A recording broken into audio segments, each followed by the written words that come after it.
Tapos ipatong yung molder. Then lalagyan natin siya ng mixed cement. Half full first. Kalahati. Pagkalahati,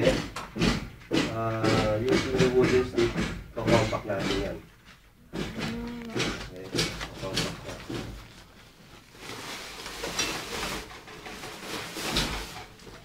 Then pag na-compact yan,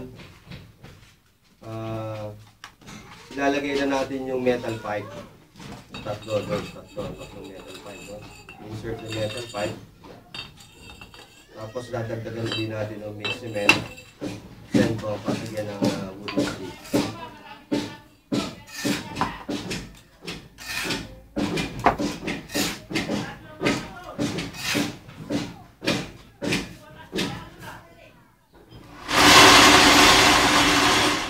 Pero pagkain yung hinahawakan nyo ngayon, semento naman. Opo. Paano siya tumitigas kuya? Meron kaming 14 days curing time. Nilalagay na namin sila sa... Pwede naman dito, mas maganda kami shade. Load bearing siya, 1,000 PSI lang. Pero triple nung ordinary hollow blocks na nakikita natin sa bahay. Meron kaming machine. Pero basta ganyan, ano nyo, volunteer. Manual lang. Ayan, tapos ang kainan, yung yan. Pakompact nyo ng metal plate na yan. Basta pantay lang siya doon sa molder.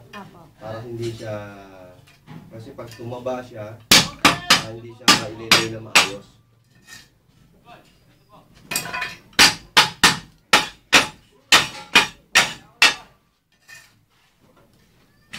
Nahuhuli na yung ilalim mo. Ang paa pala yan, no? Sige, sige lang. Sige lang. Okay na yan, okay na yan. Para makikita na. Tapos after that, tanggalin yung metal pipe. Okay? Tanggalin yan. Tapos open nyo slowly. Yung isang side nyo na, no? Like mahaba. Tapos yung kabila. Okay. Push nyo lang. Push nyo lang. Yun na siya. Okay? Pagka merong crack, babalik natin na ulit ha. May quality na yan tayo ha. Tapos saan po tadalhin?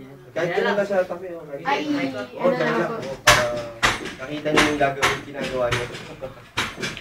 Okay? Assist ko lang muna yung iba ha. Meron dito si Totong, isang worker, nag-a-assist sa inyo. Okay, salamat. Wala kang gloves? Ano, hinihiram ko. Sige, okay. Kasi baka sakit yung kamay niyo doon sa mga metal.